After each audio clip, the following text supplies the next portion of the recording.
Yeah. So Luke, I did a quick Google on just the AI overview. So we're talking about the last four teams that get into the NCAA tournament. They're playing in.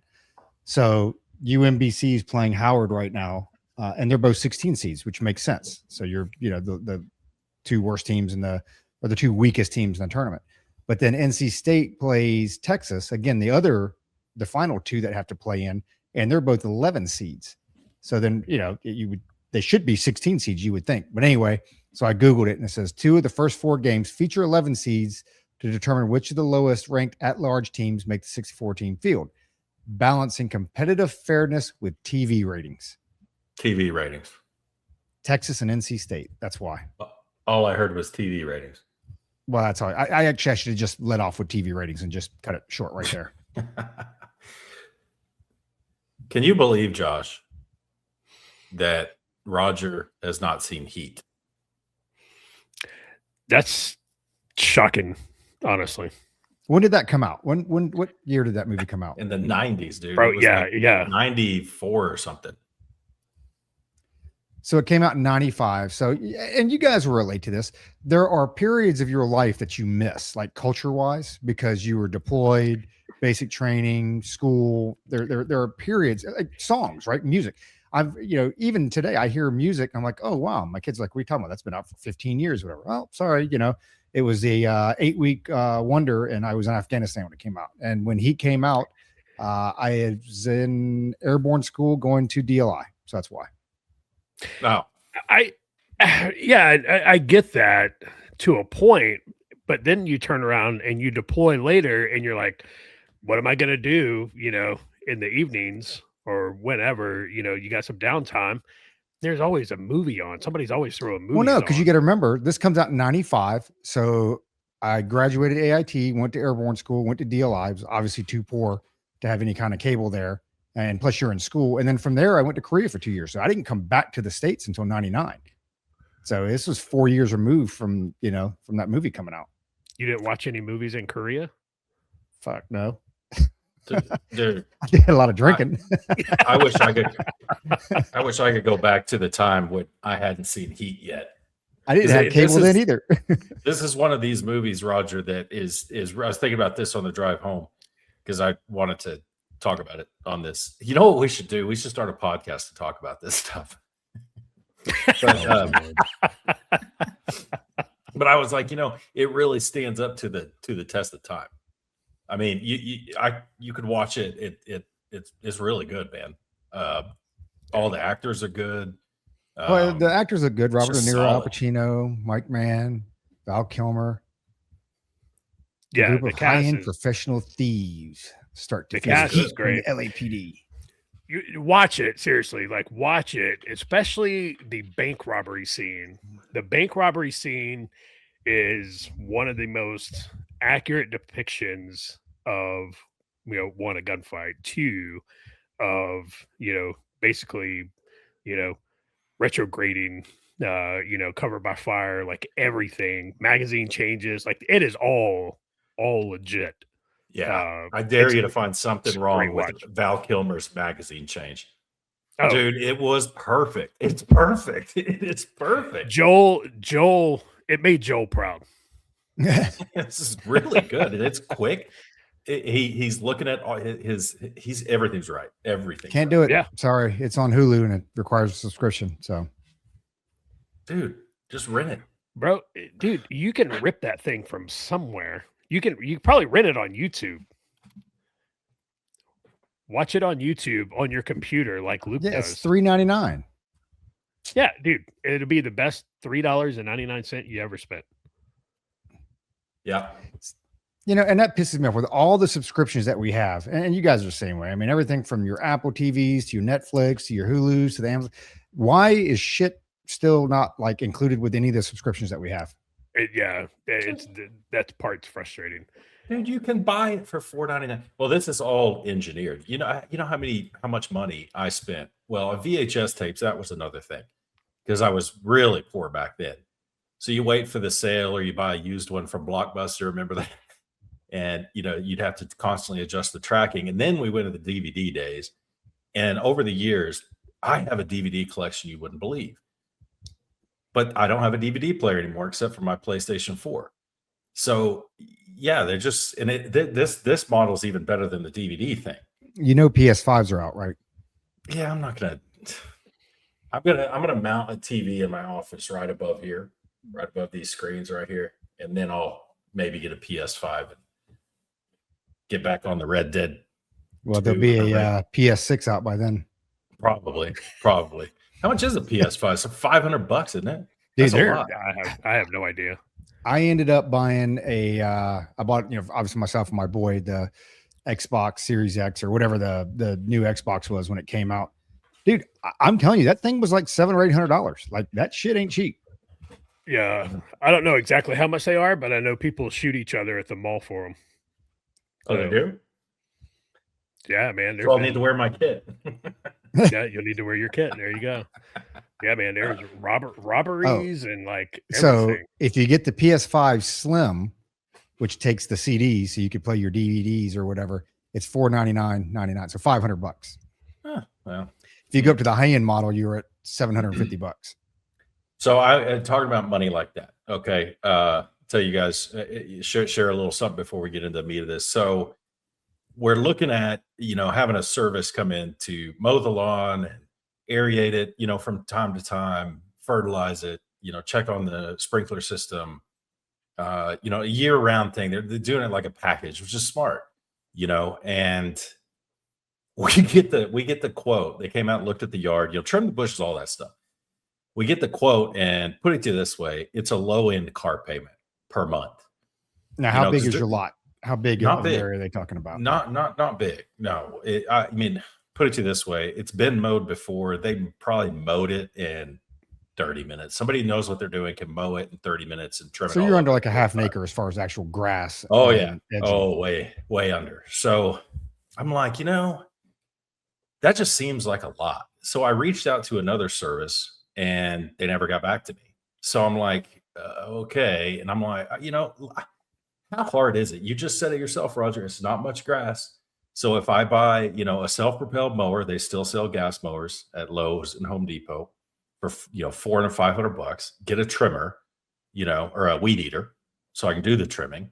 Total, I'm all in for $700-800, right? Which will pay for itself within 2.5 months, at least in the growing season. Now, when you're talking about trimming bushes and stuff like that, I've never really done that, but I'm sure we can figure it out, So, dude, I'm just not ready. Like, you talk about a PS5 being $500, 1 month of a service, especially the one that was quoted, that's almost a PS5.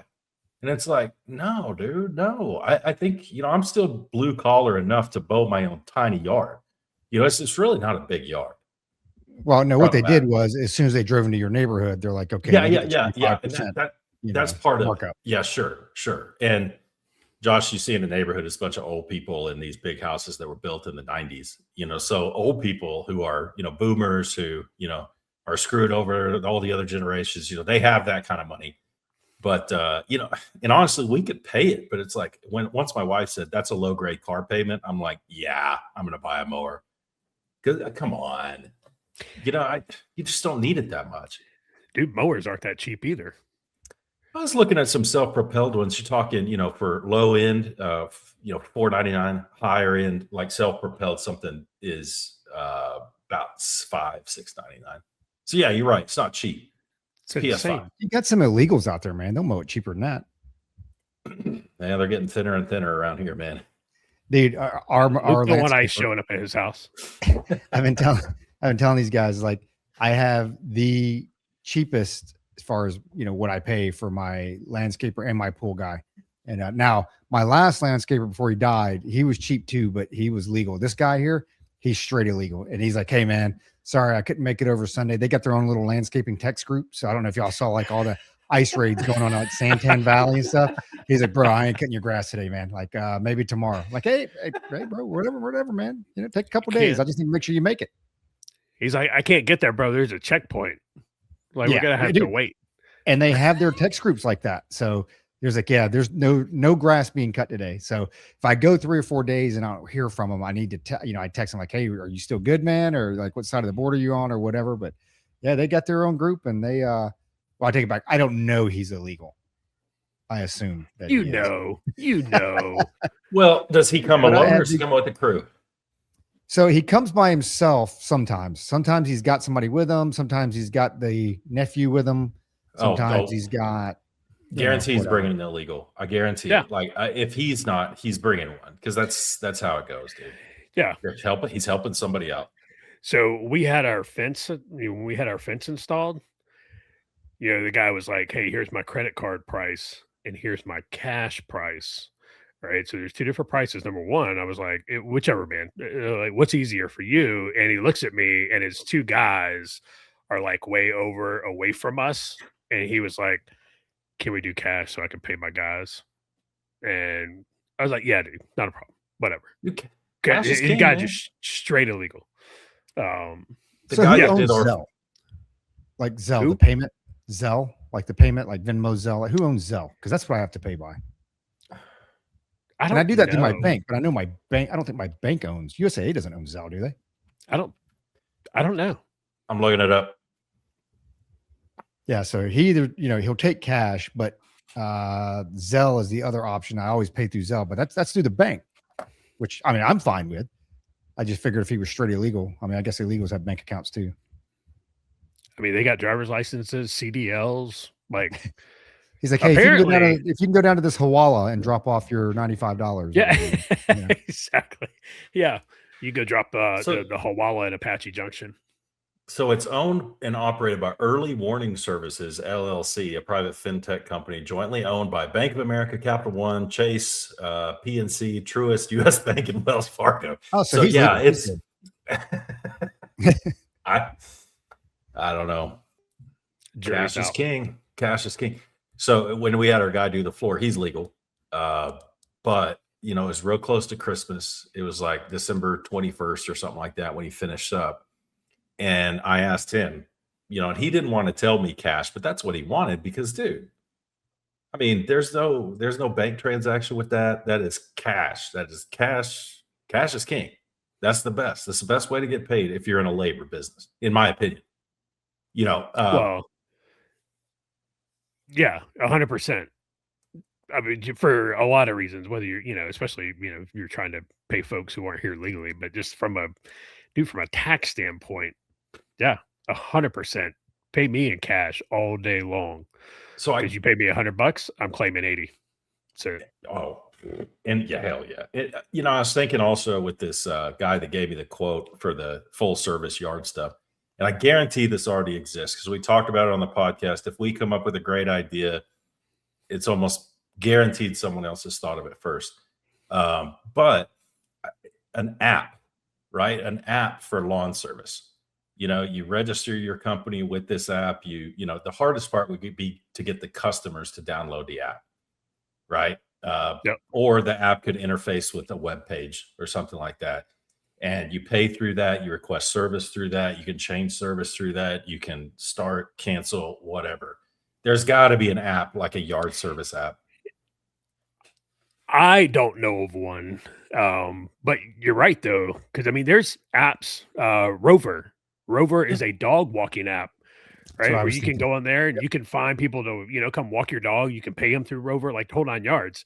There's got to be something similar. The problem is, for it's like because like some we of the use yard Yelp for a lot of that stuff, but you're spot on. You have those apps. The problem with it with the yard stuff is what Luke is running into. You could create that app. People are like, hey man, I'll bid on your job or whatever. But everybody's trying to take advantage of that dollar. So once they pull into his neighborhood, once they pull into your neighborhood, like, oh well, Josh will pay 75. Josh will also pay 95. And then that's how you end up with the $250 yard service. I'm like, yeah, for that. I'm like with Luke, I have a whole riding lawnmower and this and that because when I first moved in, I'm like, the quotes that I got literally are a car payment or were a car payment. I'm like, I can buy a riding lawnmower for the first two services that I get. I mean, it was like it was once they pull in, they're like, oh, and we got a lot of grass, so I get that, but it's they pull into your neighborhoods and they see it and like, hey man, what's another $20? What's another $40? Yeah, because you've got a big yard too, Roger, and you do too, Josh. I mean, well, you didn't until you put the pool in, I guess, but you almost need a riding mower, man. I don't need no riding mower to be a waste here. Roger needs a riding mower. I do not need a riding mower. My yard is just small enough that it doesn't justify a riding mower.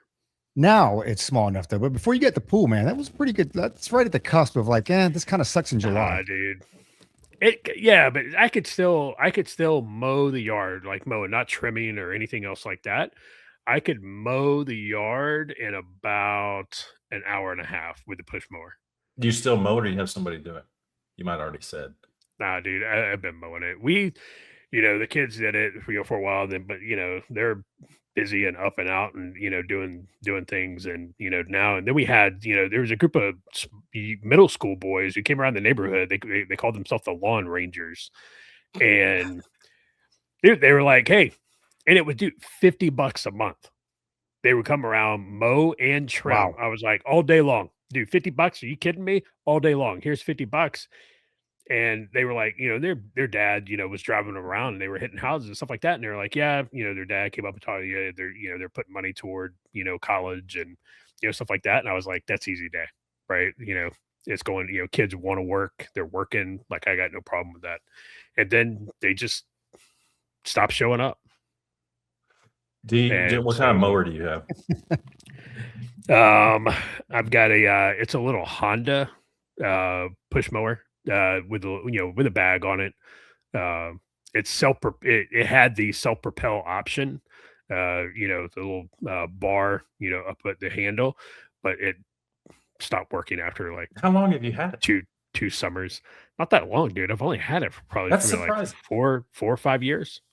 That's surprising for a Honda. Yeah. Hondas are supposed to be. Yeah. No, I was pretty surprised about it, but it's fine for what for what I need it for. It's fine. And the grass, as long as you knock it down once a week, you're good, dude. You go 2 weeks without doing it, you're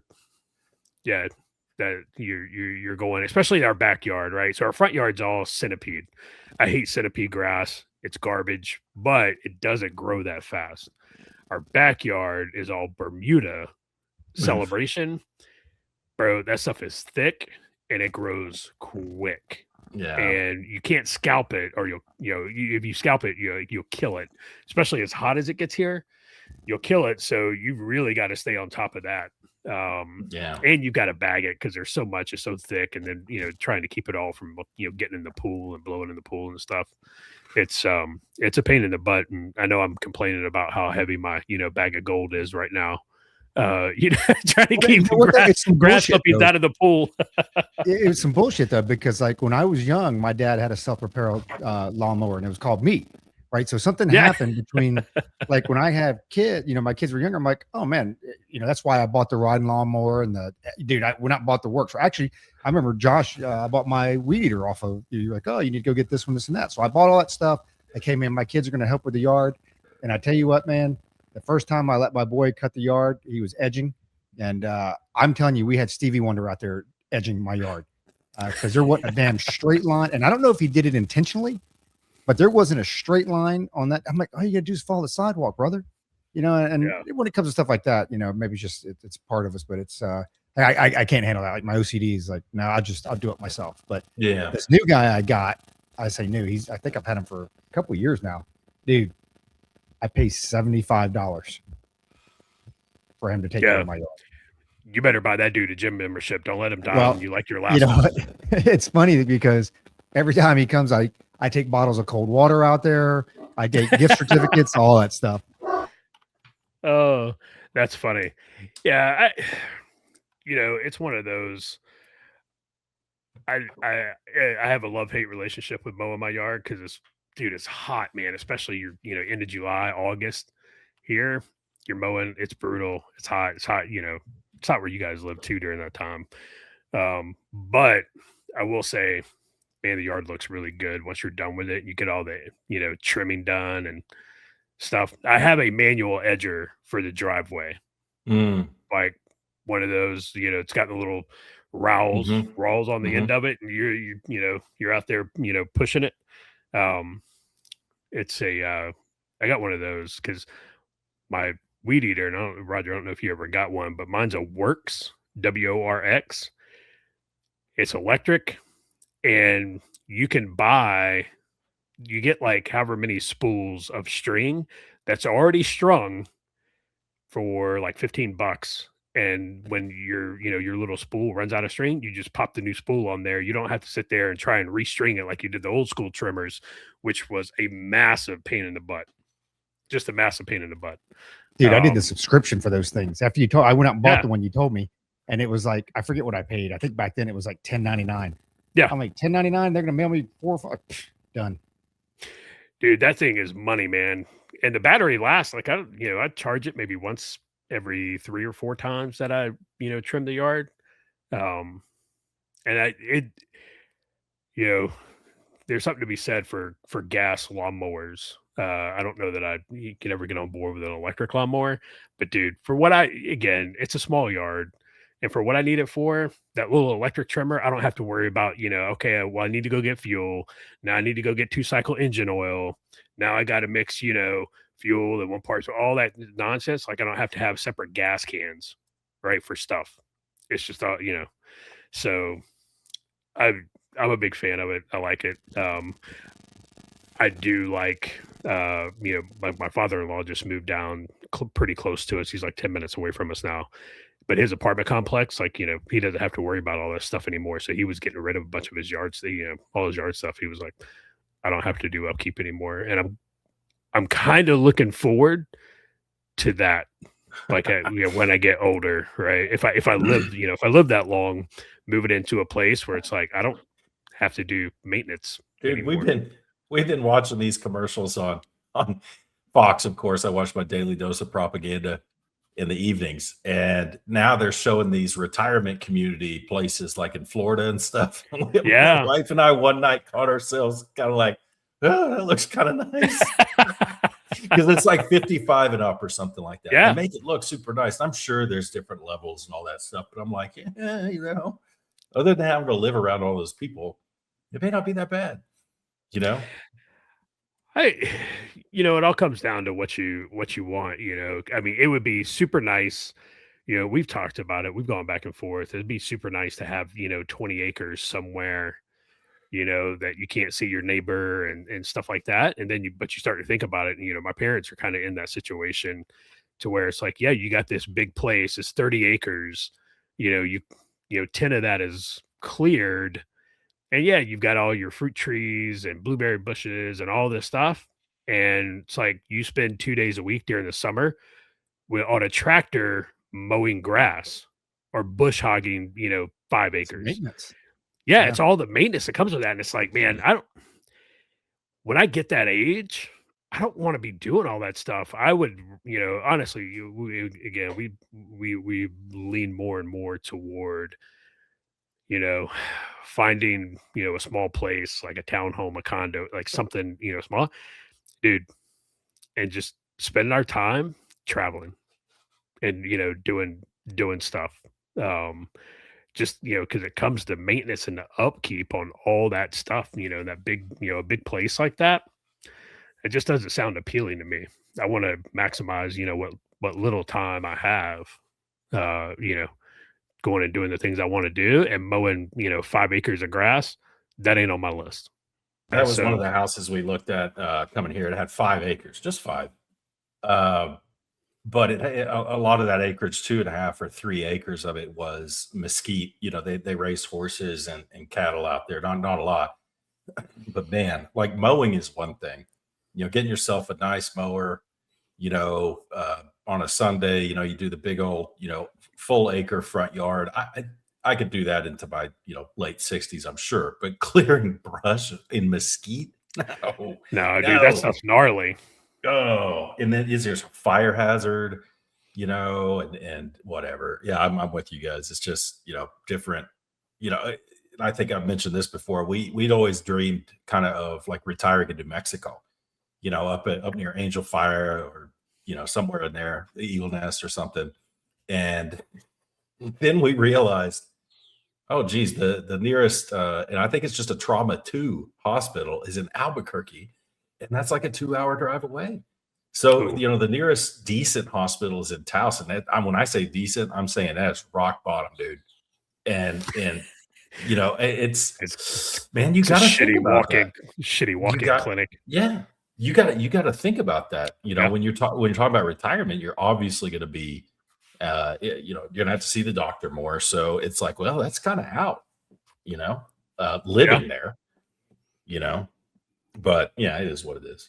It is what it is. Yeah, those are definitely things you got to think about. And it's like, my parents, they were like, "Oh, this is great. It's 30 acres. It's out in the country." And it's like, "Oh, look, your doctor's appointment, your doctor is a, 50 to 60-minute drive one way." Right? It's like how, especially, as you get older, man, we're going to be seeing doctors more and more. And so it's like you really want to live an hour away from your doctor like that. I don't want to do that. Especially there, an hour away, you're talking like it's 60 miles, right? It's not it's not an hour away in DC traffic, which is like, 4 miles. Um, I don't want to I personally I don't want to do that. And that's another reason why we really like where we are at now is the hospital is 10 minutes from us. Right, Mhm. and it's a decent sized hospital. The fire station's 7 minutes from us. You know, all the Duke, UNC medical care. Our area's got a lot of medical care because there's so many blue hairs here. Because it's just a retirement, kind of rich people golf community. So they brought in a lot of good docs and stuff. So yeah, and I don't want a big place. That would probably be a pain in the butt. All right. So we talked a little bit about basketball. We talked a little bit about mowing our yards and all the other good stuff. Interesting topics that I'm sure our listeners that it's been what, a good 3-4 weeks. So we got a good pattern going now. We got a good trend going, man.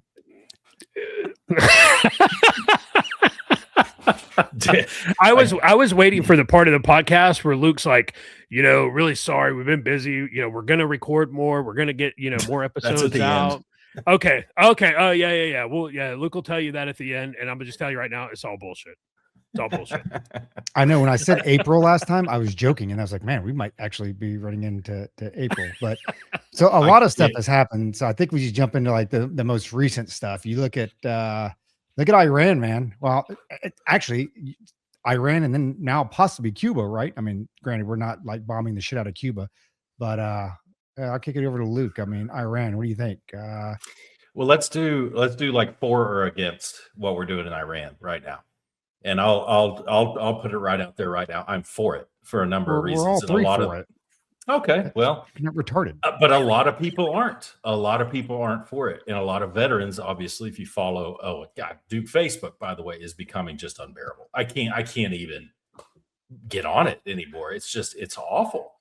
It's like memes. That's it. Mitch McConnell of social media platforms. I read that. That was pretty good. But if you look at Facebook, everybody's against it. On X, it's kind of split down the middle, and we'll talk about the other Joe Kent thing here in a little while, but we'll stick on Iran right now. I'm for it, and a lot of those reasons are emotional, but a lot of those reasons also are just practical. I've told the story on the podcast before.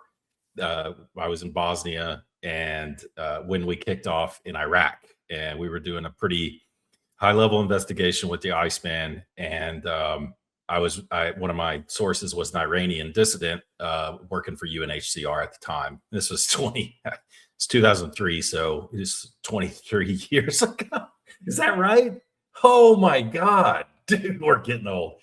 So she was all pissed off. She didn't want to work with us anymore. And I, it's 23 years ago. I wasn't I was the equivalent of a 98-pound weakling intellectually and geopolitically. I'm not the Atlas looking guy you see before you right now, intellectually or geopolitically. And I didn't really understand. And she explained that, I knew the difference between Shiites and Sunnis, and I knew what Hezbollah was and stuff like that. But she was so livid, and she said, y'all invaded the wrong country. It's like, I don't have a problem if you invade for oil or whatever, but you invaded the wrong country. Iran is more of a threat to you, so that's one of the many things that kind of triggered my interest in geopolitics and the Middle East, and also because we spent so much time there. But yeah, in my opinion, this has been a long time coming, a very long time coming. And, the way it's being handled so far, I would say so good. But like I put in our group chat today, I think he's got about 2 more weeks until this goes really sour on him. So they've got to figure out something. And, we've sold the administration short in the past. I just hope they're going to do something similar to what they did in Venezuela, which is, okay, you're working with us now. You can kind of do your own thing, but stay in your lane, get back on the US petrodollar. We'll leave you alone. We'll even let you have a theocracy, but you're going to play our game now.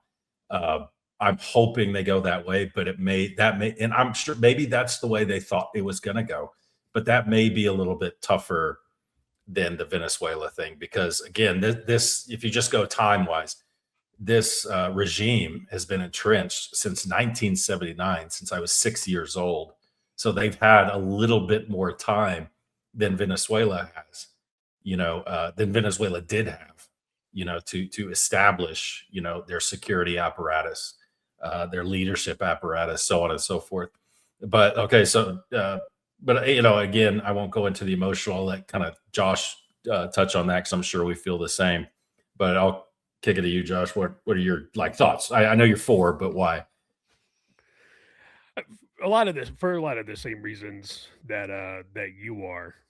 You take a look, 1979, and I mean, just to hit the highlights of what Iran does, because there's a lot of people who are like, well, I'm not at war with Iran. Iran's not my enemy. And, Iran is my enemy if for no other reason that since 1979, they have said they are mine, and they have, wished death on me and my country. Right. So for that reason alone, they're my enemy, not to mention all the other stuff. Right. So obviously the US Embassy hostage crisis, the US Embassy bombing in 83, the Beirut barracks bombing in 83, Khobar Towers, right? That was linked to Iranian backed militants, and then during the Iraq war. I mean, how many, how many Shia militia groups, now, popular mobilization forces, how many of those folks that we have to deal with, how many, EFPs are responsible for the deaths of U.S. service members during the Iraq war. You know, and then the 2011 Washington D.C. assassination plot that was linked back to the Quds forces. It just, the list goes on. I mean, I bet if you were to go ask ChatGPT or Grok to list out every single Iranian, affiliated terrorist event, I bet they would come back and they probably tell you, but we can't even do that. Right. Because there's just a laundry list of so many. So, I have zero love loss for Iran, the Iranian regime. And, I'll give it to the people a little bit. It's like, they did kind of bow up here, what was a couple months ago, but it's like, what happened? How did that lose steam? Because at the end of the day, it's like, yes, some of you, like, you stand up to an authoritarian regime. Yes, they're going to come in with a heavy-handed, that metal fist, but they can't kill all of you. Right? It's, at the end of the day, once you storm the castle, like, just keep going, because they can't kill all of you. So yeah, dude, I'm all for it. I'm 100%. Now, I'll tell you what I'm not for is I am not for boots on the ground in Iran. Any at all? Not there would have to be. No, dude. I'm okay with limited targeted strikes, like, like Venezuela. All right, you can put boots on the ground if you're going in to snatch somebody. You're going into, Big K, Little C somebody. I'm fine with that. But as far as, like, the 3rd Infantry Division crossing LD, going into Iran to occupy, absolutely not. No.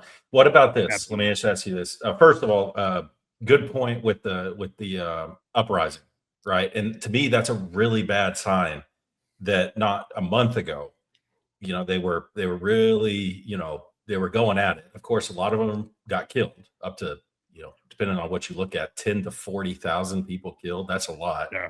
So, but bad sign, because I'm like, okay, is the reason they're not uprising is because they don't want the Shah? They don't want the US. They want it to be their uprising. Not, I don't know. But back to my question. Are you against the Marine Expeditionary Unit taking the island of Karg along with the 75th Ranger Regiment seizing that airfield? What about that? And just occupying that island and maybe a few of those other islands, those shipping islands, but not the mainland. What about, because that would be so cool. But I'm with you, no occupation. But what about Karg Island? Yeah, man, I'm a no on that. It'd be cool because it would be super cool, to see that, to see 75th jump in, seize the airfield, and it would be super cool to see, Marines landing on a beach, and seizing Karg Island. But that right there, that will backfire. That will slippery slope. 100%. So backfire is slippery slope, you're saying? Well, it's going to backfire because that right there is going to expand the war, and we're going to get sucked in, because how are you going to protect them from Iranian missiles and drones from the mainland, right? And then now you have U.S. troops, on Iranian soil, holding a position, and then you're going to start getting, okay, then that's going to start pulling people into the conflict zone, right? Yeah. You're talking with wisdom, like an older man. You're talking with wisdom, but I guarantee there's a lot of young Marines and Rangers that are just like, man, screw that guy. bro, 2005 Josh would have been like, bro, we're jumping in. There's going to be naval gunfire. Like, we're sending armored divisions in. Like, we're doing this, and it's going to be amazing. 2026 Josh is like, hey, let's not do that, because it's going to end very poorly. It's going to end very poorly. And I agree with you. He has about 2 weeks to figure this out. They need an off ramp, and it could be something as simple as he comes out and says, hey, we've met our objectives. We have diminished Iran's capability to produce, weapons grade uranium, and so, we're ceasing hostilities, and, we invite Iran to the table to negotiate a new JCPOA, whatever. Right. But I agree with you. He has to find an off ramp here in the next week, or the midterms are going to be an absolute bloodbath. And the Kurds get screwed again. So Roger, what if it was a joint Department of War and Chinese PLA operation to take Karg Island? Dude, I tell you, and we were texting back and forth earlier today, and it doesn't look like it's going to happen. They delayed the talks, but I'm like, there was rumors, and I'm sure this was, one of the COAs they were going for, to have China help patrol the Straits of Hormuz, right? And we sit here and just like, dude, that would be genius, because one, we only get like 1% of our oil through there. China gets the majority of their oil through there. And that's the whole thing with Karg Island, right? 90% of Iranian exports go through that island, that seaport. And it's one of the only islands out there that have its own sustainable freshwater, deep water port. And I think they store, I think Wikipedia or whatever was saying, they store like 35 million. Trump said earlier, I think it was earlier today or yesterday or whatever. He's like, hey, it's time to start targeting their oil. But that would have been genius. It's like, hey, China, you want to, because they're so, dependent on petroleum, as the rest of us are. Hey, you might want to play a role in this. And you've seen that not just with China, but with NATO and a bunch of other countries. Hey, you want to protect some of your interests, then you need to come out here and start, helping to patrol this thing. That would have been like a Mount Rushmore movement. I mean, dude, if with everything that's gone on, Cuba falls, and then you get China to patrol like the Strait of Hormuz, he's done, dude. He could just check out for the next 3 years, and he's going to check out next year anyway after we lose the midterms. But he could literally just ride his coattails into the sunset and be like, man, I killed it all. But I think with the back to the whole, completely agree with everything we've done there. What I think people forget, And you hear a lot of this, and I get it, man. It's X and it's Facebook and it's a lot of ignorance. And it's like, oh, it's not our war and da da da da da. What have the Iranians done? And not just what Josh, mentioned, but you look at all the Iranian proxy groups, and the amount of deaths and injuries that they are responsible for U.S. service members. Like, people don't understand. They think, oh, well, it was 1979 or that was 1983 or no. I mean, this stuff has gone on in recent years. Their proxy groups continue to target U.S. service members. And they're obviously backed and paid for by the IRGC and the Iranians. So it's like this whole, well, Iran hasn't done anything to us. Well, you know what? There's a bunch of service member families out there that would probably beg to differ. And then, like we talked about, I think a couple months ago with the, enriched uranium. I forget the exact numbers, but I was listening to one podcast you brought out. It was a shittier podcast than ours. And they're like, hey, for, nuclear energy, you need like what, 5 to 8% enriched uranium. Okay. And they're like, maybe you can make the argument for 10% or whatever the case was. I forget, the number was pretty low. And they're like, in Iran, it's sitting at like 65 or 70%. It's like, okay, there's only one reason you're enriching it that much. And that's for a nuclear weapon. Yeah, that's what real people quick, don't understand.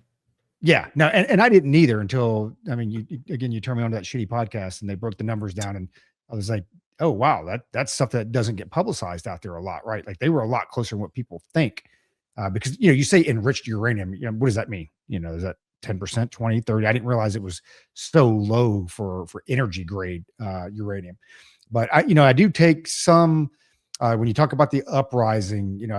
One of the Yahoos on Fox News today, as I was getting my daily propaganda dose as well, they were talking about that a little bit. And they're like, hey, you're not seeing people in the streets because we've told them to stay in because we're still bombing the crap out of the country.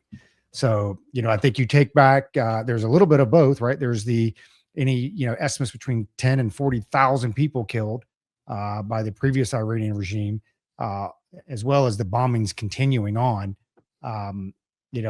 U.S. is saying, hey, you probably need to stay indoors. They're staying indoors. So I guess my question to you, Luke, and could be you as well, Josh, you said that, maybe we allow them to maintain a theocracy. You think that actually happens? You think we allow them to maintain a theocracy? Well, technically, I mean, how many Islamic Depends. republics are out there? I mean, Saudi Arabia is a kingdom. So is Jordan. It would actually be better if Iran was a kingdom, really. A theocracy. I mean, maybe in name only. Maybe. Right, going back to previous 1979, where they were, because let's be real. monarchy. I mean, if it's a real theocracy, Islamic theocracy, it's not going to work. It's always Right. going to devolve into, because I don't want to go too far down the rabbit hole on this, but for those of you who haven't heard before, it's like, people always say, oh, throughout history, religion has caused more wars than anything else. And it's like, well, not kind of, but not really. It's when religion is combined with government. That's when it causes the wars. That's when you get the Crusades. That's when you get the 100 years war. Everything between the Catholics and the Protestants. Back in the day. Well, Islam is a religion that is a system of government. By definition, it causes wars. And if you've read the Quran, which I think the three of us have at least once, I mean, it's subjugate or pay a tax or die. Period. You're gonna be subjugated. You're gonna convert. You're gonna pay a tax, or you're going to die. That's what the book says, and people can try to soften it as much as they want, but that's what it says. It's a system of government. So yeah, a theocracy in name only can work. Like, I can't think of a Middle Eastern country that right now is the Islamic Republic besides Afghanistan. We know how that's going. Is Pakistan? Yeah, that's an Islamic Republic, isn't it? Isn't it? Whatever. I'm sure there are other ones, but those are in name only, and they're all big messes. Josh, thoughts? No, it doesn't. Exactly what you said. It doesn't work. Do we allow them to remain? I don't see how you do and not have to deal with this again in 20 years. Right. You kind of got to rinse and repeat. But again, here's the conundrum. To do that, you're not going to bomb them into compliance. So, right, do you put boots on the ground and you go in? It's like, we're going to help you establish a government, blah blah. Like, where have we seen that before? Right, and that's just it doesn't work. Really, what needs to happen is the Iranian people. All right, this is a big ask. This is a big ask for the Iranian people, but now's the time for the Iranian people to step up and say, okay, because at the end of the day, we have greatly diminished their C2. Right. I mean, we have completely diminished their C2. The Ayatollah is dead. His son is dead. We just killed the guy who replaced, well, Israel just killed the guy who replaced his son. Right. You take a look at all their, all the other mid-level leaders and commanders. Is the son, is he confirmed dead? The son, the gay Not one? yet. Not yet. We know he's missing a leg. Yeah. But the guy, so supposedly, and I read a report. I don't know how much of this is true. Because I'm just going off of, obviously open source stuff. Apparently the son got evacuated to Moscow for medical care. He did lose a leg. That's risky. Right? It's like, dude, do not start shooting tomahawks at the Kremlin. Because you're trying to kill this dude on Russian soil. Like, don't do that. Well, how do you get there? That's my thing. It's like, Jiminy Christmas. You're flying through that airspace that you do not control. There are videos coming out of people taking cell phone video of U.S. jets flying over Tehran, and you're going to fly him out? Which means good luck. Yeah. And I tell you, for real quick on the videos, you see jets doing strafing runs, and you see jets just flying over in the daytime. That means that we have established air superiority. Right? See, that means that we are not worried about IADs anymore. I want to say this because we need to get back to 1950s, 1960s style of foreign internal defense coupled with clandestine capabilities. Wouldn't it be nice if we had an agency within the federal government where everything was centralized and it did intelligence operations and analysis? Wouldn't that be nice?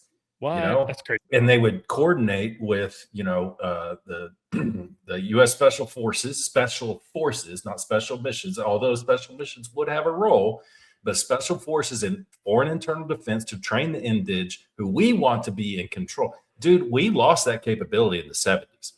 And a lot of it was because of some of the abuses. But man, we have the capabilities. Why we're not using what the special forces groups were intended to do from day one when they were established.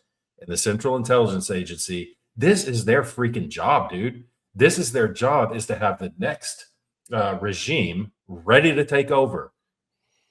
The second those bombs start dropping, you start activating those networks and getting people in place to do those things. And how many billions of dollars a year? They're a failure, dude. And I'm getting on my soapbox. I'm sorry, but the CIA people can chirp all they want about how great they are, and I'm sure they do some really good. I'm not even going to say that. They suck. They suck at what they do. They do. And I know there's some good ops that go down, ground branch and all that stuff. But overall, as an agency, what its mission is supposed to be, to me, this is a glaring failure unless things turn around in the next month and somebody's installed that's friendly to the U.S. because, gee whiz, I'm really bad at math. But 1979, that's how long they've had to work at it. That's a long time. I know that's decades. I know that. So, whatever. Well, I got a question. So I got a question for Roger. Roger, do we install somebody, or do we allow the Iranian people to install them? I think if we're smart, I think we do it like Venezuela. I mean, not completely the same, but it's because I think with the chick that took over or whatever, I don't think we knew a lot about her previously, right? She just wasn't closely aligned with the ideas and the principles of the Maduro regime. So I think with the, just from our uneducated stance and now you're looking outside in, it's like, okay, you're going to schwack Khomeini in any part of that inner circle and his family or whatever. And you let the Iranian people, figure out who they want to be their leader. And I think, and you mentioned it, that's the easy way out. That's the logical way out, right? Because I think, you've got the 2 weeks, and what did the war powers? I mean, he could do or authorizing the use of military force. How long does he have? Like 60 to 90 days or It's something like that before 60, Congress? 60 days. Okay, 60 days. So you don't want to go 60 days, obviously. And I agree with both of you. I think, you go a week or 2 weeks, man. Like, yeah, you may actually technically be able to go longer, but you don't want that to happen. Just politically, by itself. But I think at that point, hey man, we've eliminated the regime. We're flying helicopters back and forth. I mean, we control the skies, and you let the people determine what their future is going to be. But you got to open it back up, right? You got to open up the country and say, hey, okay, guys, gals, you can come back out, and we're going to stop the bombing raids, this and that. But I don't think that's going to war powers resolution. Thanks, but that's not going to stop. I don't think until we've confirmed that we've schwacked that entire inner circle. And it was actually, I was looking at what Josh said. So yeah, there's a Kuwaiti newspaper, and I don't know how, I don't know how valid it is or whatever, but a Kuwaiti newspaper said that a Russian military plane took the son out back to Moscow for medical treatment, severe medical treatment. And they reached out to the Iranian embassy in Moscow, and they're like, yeah, we don't have them. So, which of course they would say, yeah, we don't have them, but Sure. you never, hey man, you know what? I mean, it sounds crazy. I mean, I'm like Luke, I'm like, how in the hell, like who in the hell is flying a plane out of there while we're bombing the shit out of it? Right. And then we would have to have some type of tracking of that, I would think. Yeah. Of Oh, a Russian yeah. plane leaving, right? Well, so Back to Moscow. another thing, you got to think of it from the Iranians' point of view too. From their national interests, if you will. You got to put yourself in a place of the enemy. It's it's really not. I mean, they're going to fight pretty hard to not give up the ghost and not just give up, because they've got a lot of interests in that area, particularly in Iraq. The Shia population, I don't remember what the percentage is in Iraq, but it is considerable. And Iran controls, and that's what's crazy is you haven't seen a Shia uprising in Iraq. You haven't really seen that, and that's interesting too. That just kind of occurred to me. I was like, huh. But I mean, we're talking about the Iranian proxies in Iraq when we were there. Well, that's Iran controls that, and like Josh said, they've taken out a considerable portion of their C2. But once those rat lines are established, maybe we will see a little bit more Shia action in Iraq. But they've got a lot of concerns, going up to Azerbaijan, Armenia, their relationship with Russia, all these things. I mean, they've got a lot to lose, So, I mean, Trump is a master negotiator. He knows that. So, yeah, but back to the domestically, what's the administration got to be thinking? It's like, again, we said at the very beginning of the podcast, if we've thought of it, I guarantee you smarter people than us have too. It's like, this has got to come to a resolution, and we can't just keep on. And we live in a different world also than 1992, 3, 4, 5, where we consistently bombed Iraq for years with the no-fly zones and stuff like that. I mean, maybe establish no-fly zones. I don't know. But yeah, something's got to be done. Something's got to be done. It's got to be done with a quickness. Because I'm with you, Josh. I mean, it would be super cool to see the Mew, rolling up on the beaches of Karg Island and the 75th. It'll be the coolest thing ever to watch that, and I'd be really happy for the Marines and the Rangers to live through that. But I'm with you. I think it's ill-advised, just with the information that we have. Yeah. Well, because at that point, now you've got boots on the ground, and now it's okay. Now we got to protect them. Now we got to sustain them. Now it's all this other, stuff that comes in there, and every, jihadi in the world is going to be like, I just need to figure out how to get close to that island, right? And it's just, it's going to be a mess, and we're going to get sucked back in, mission creep, right? It's like then it's going to be like, oh well, if we should just secure the shoreline, on the other side, then we'll be, we could, we establish a little beachhead, just a little beachhead, right? Just to keep, the crazies from swimming across. It's like, nope, that is 100% how it starts. So they need to find an off ramp. They need to find an off ramp soon, or the midterms are going to be very ugly. I think they're going to be ugly anyway. Are going to be anyway. Yeah, they're going to be ugly anyway. Maybe that's a good transition to the next topic. It's, I was texting you guys today, and in my heart of hearts, I think the midterms, even as they stood before this whole Iran thing, were not looking good for the Republicans, because there are so many fissures forming right now. And I would say it, maybe I'm wrong on this. I hadn't really thought about it too much, but the fissures that are forming, I mean, good Lord. I think a lot of it started when Charlie Kirk was killed, man, with the Candace Owens stuff and people and the Israel stuff and, you know, October 7th, all this stuff. Maybe it started October 7th with the fissures with your Dave Smiths and your, all this. It's just, you got Carrie Prejean, you remember her? You've got Marjorie Taylor Greene.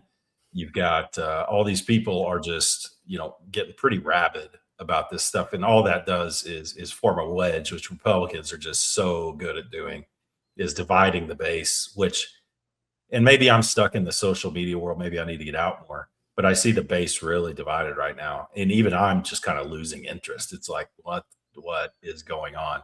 And the most recent one, Josh, is, and I'm going to ask you this, and I want to know, because I've been curious, but when our text group, we don't want to spend 20 minutes typing out a message to put it in the game tape. But so we got Joe Kent, right? He was a former Green Beret, former Ranger, then Green Beret.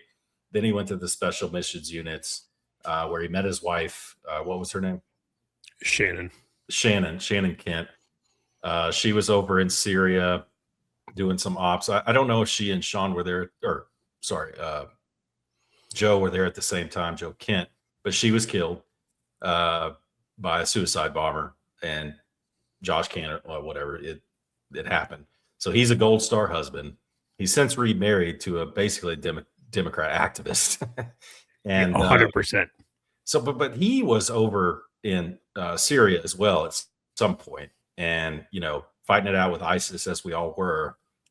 Later on, he capitalized on the whole special missions thing, and went on a bunch of podcasts to include Sean Ryan. He ran for a House seat, correct, in Washington, or a Senate seat? Yeah. House seat Twice. House seat twice in Washington. I learned today that he was actually a registered Democrat before he switched over to Republican. Yep. And so he, in the Trump administration, he's a rabid supporter of Trump, totally MAGA, if you will. And he was the director of the National Counterterrorism Center, NCTC, right? Yes. Correct. Yeah. So that fell under the DNI, I believe. And Correct. So today, this morning, he resigned. And, we can pull up and read his resignation letter. But as I read that, and I think Josh was the first one to text. It might have been probably Josh, because Roger wasn't up yet. He's 4.5 hours behind Josh. But I was like, oh, this Joe Kent, and initially I liked him. I didn't have anything against him. I had no reason not to like him, because, information changes. And back then I'm like, oh, he seems like a good dude. I heard him on Sean Ryan, seemed like a good guy. And I was like, well, let's read this resignation letter. And I read it, and it looked like a application letter to come on the Tucker Carlson show. That's what it read like. I'm resigning because I'm against the war in Iran. They don't pose an imminent threat. And we can get into his earlier posts on X where he said the exact opposite before he had this quote unquote change of heart. And we can get into the conspiracy theories. My question for you, Josh, is what was it about Joe Kent that you found sus starting out? Because I didn't. I was just like, whatever. He seems like a good guy and talks a good game. What did you find sus about him back in the day? But the thing that turned me off and gave me pause is every single engagement that I saw him in, whether it be, on social media, whether every speech that he gave, every podcast that he did, every event that he was at, he never, ever, ever failed to mention that he was a Green Beret, right? He was Special Forces, and that his wife, right, was killed by a suicide bomber. And it's like, again, all right, I'm going to caveat this, but, so people, don't come after me. I could not imagine losing my wife, right? My heart goes out to the guy for that. 100%. However, the way he has done this, and it's funny because my wife doesn't follow any of this stuff. Like she is 100% like, you follow this stuff enough for the both of us. I don't want to do it, whatever, right? Um, she wants to watch her, her reality TV shows and, and leave the rest of the stuff alone and just kind of watch the world burn. Today she asked me, she goes, I saw Joe Kent resign, and she was like, what do you think about that? And I kind of gave her my opinion on it. And I was like, well, what do you think about it? And she goes, I didn't like him from the beginning because it feels like he used his dead wife to elevate himself. And I was like, I said the same thing. I said the exact same thing. That guy elevated himself by standing on the shoulders of his dead wife. And as far as his, I wouldn't even get into his wife getting killed because it's neither here nor there for this. But that turned me off at the very beginning. And then the more people put him on a pedestal that he's a CT expert. My question is this for all these people: what makes Joe Kent more of a CT expert than any of your other Green Berets? Right? What makes him more of a CT expert? Because because he was in a special mission unit? Okay, the special mission unit that he was in, people, guess what they did not do? They didn't do counterterrorism. That's not their charter. They did intelligence collection because that's their charter. Right? He didn't do direct action. So what makes him a CT expert more so than the next guy? Right? That's in that organization. It was a mistake. It's like they're putting this guy on a pedestal and he was living it up. Right? You watch him on Sean Ryan, he was on Joe Rogan, right? And he's living it up and he's like, yeah, I'm a subject matter expert. It's like, okay, how are you more of a subject matter expert than the next guy in the next squadron? Like, I didn't like, that was the part I was just like, okay, whatever.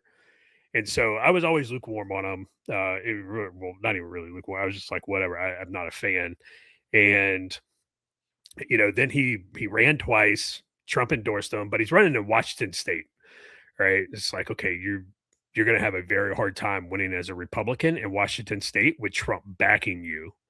And I'm going to go ahead and say this. I'm going to go on the record, commit. That guy, the filing deadline, I looked it up. The filing deadline to run in his district is May 8th. I guarantee you that dude runs again. And this time he's going to have the people on the fence and he's going to have some lefties come out and support him, which is probably going to push him across the finish line now that he's gone against Trump and, called this war unjust. And like you said, we can get into his, his previous statements and everything. The guy's a grifter. He's a grifter. And, all right, so you're the director of the National Counterterrorism Center.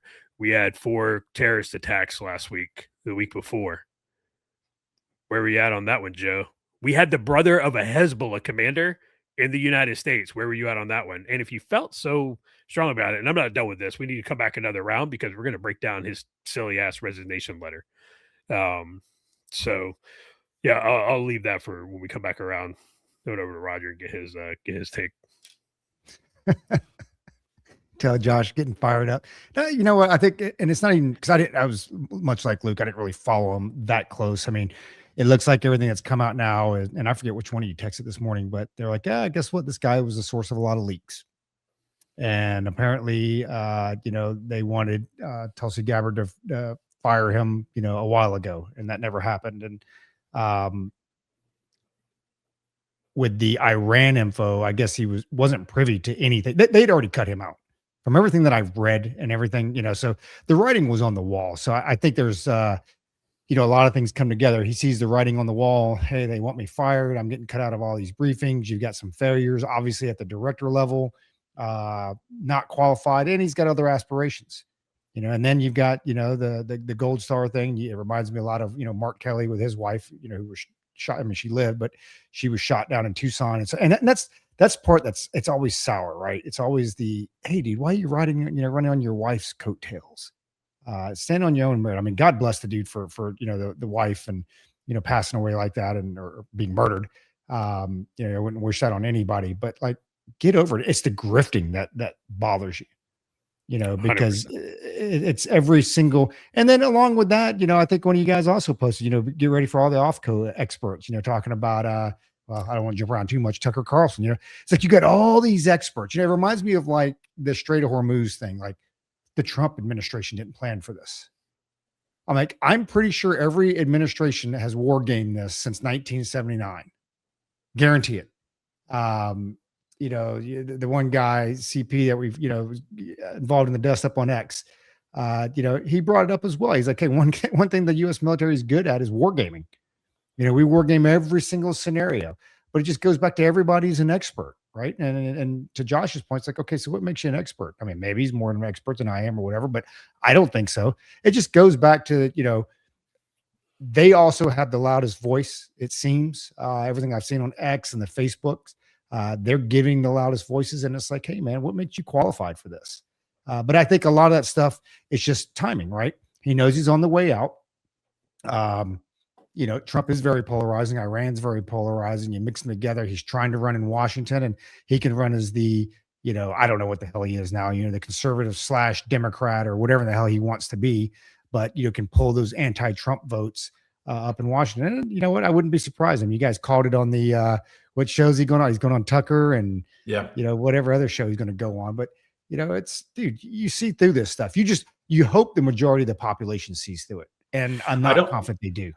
I don't think they do. And if you look at everything, and we were sussing this out today as the information's coming through, and it's not our full-time job to track this. We just, you got an extra 5 minutes or so every hour. You hop on, you look at what's going on, and it's just like, well, if it walks like a duck and quacks like a duck, all that stuff, it's a duck, dude. You read the tea leaves, and it's very obvious what's going on. Right. At least the theme of what's going on here is pretty obvious. Roger touched on it just now. He was probably getting fired. A lot of the chatter coming out of DC, and you don't know what to believe, like the song says, believe half of what you hear and whatever.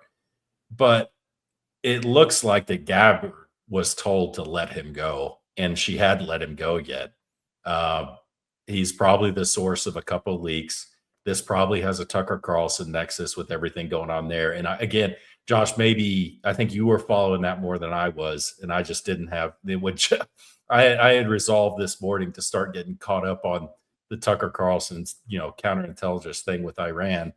But then the Joe Kent thing happened, and I'm like, well, I guess I'm going to be kind of in the dark on that, but I'll leave that to you. But it's like, this has a Tucker Carlson nexus because, as I said, this resignation letter addressed to President Trump.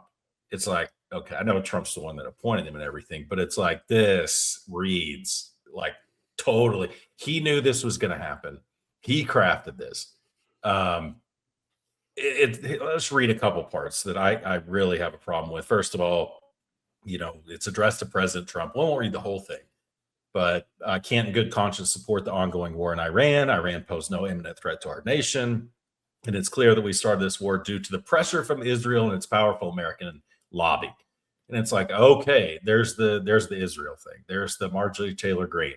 There's the Dave Smith. There's the Tucker Carlson.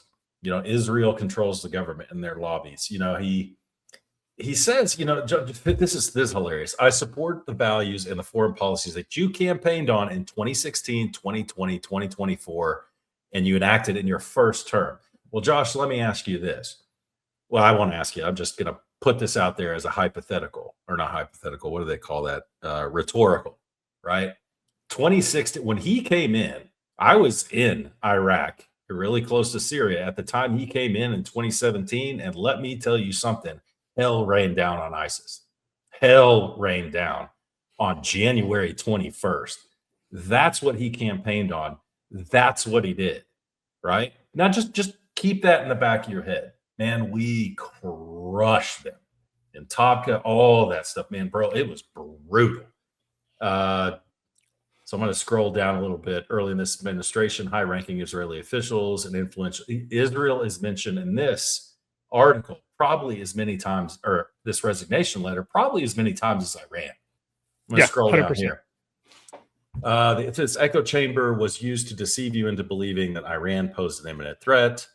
and that you should strike now. There's a clear path to a swift victory. This is a lie. Israelis used to draw us into this disastrous Iraq war that cost our nation the lives of thousands of our best men and women. So Israel drew us into the Iraq war now, even though Israel is on record saying, don't go into Iraq. Israel was saying the same thing that Iranian dissident was saying to me. No. If you're going to go in anywhere, go into Iran. This Iraq thing, you probably don't want to mess with that. Israel, they're on record. But all the crazy Tucker Carlsons out there are going to be like, oh, that was just a sign. They were saying that so that you would do it. It's just, you can't talk to these people. Now, here's the one. As a veteran, and Josh, please go into a little bit of this. This podcast would be a little bit of a history lesson with ISIS, ISIL, Daesh, whatever you want to call them. So quoting Joe Kent, as a veteran who deployed to combat 11 times, and as a Gold Star husband who lost my beloved wife Shannon in a war manufactured by Israel. Okay, so is he talking about like the GWOT, or is he talking about Iraq when we initially went in, that bled over, when we withdrew in 2009 with the SOFA, it really stopped, and then it turned into the ISIS thing? Which war is he talking about here? Because as I told you guys, I've kind of started compartmentalizing the GWOT into different eras. I don't consider Iraq and Afghanistan one thing in my mind. Those are two kind of separate things. But they're lumped in under GWOT because we're all GWOT vets. That must mean that everything since 2001, or late 2001, all the way to, I don't know, what would you call it, 2018 or 20, whenever we pulled out of Afghanistan, all that is the same thing. I don't see it that way. I see it more like the Cold War. I see it more like that. So when I read Joe Kent say that he lost his wife in a war manufactured by Israel, the way I read that is, you think Israel manufactured ISIS? Is that what you think? Is that what you think? Or is this an application letter to come on the Tucker Carlson show? And we did. I know I'm talking. I'm about to kick it to you, Josh. Again, like Roger said, one of the first things we posted on the C3 was Joe Kent appearing on the Tucker Carlson podcast in 3, 2, 1, ... And literally 2 hours later, Axios or somebody's like, Joe Kent's coming on Tucker Carlson like within the next week. And we're like, oh, well, then, if it walks and quacks like a duck, come on, man. This is just so, it's like, I'm getting real tired of the people. Like Jesse Kelly is one of the ones that was saying, you guys are so predictable. You guys just fall in lockstep into Trump, and you're gonna shit all over Joe Kent. It ain't that, dude. Not with me. It ain't that. It's just like, how stupid, to Roger's point,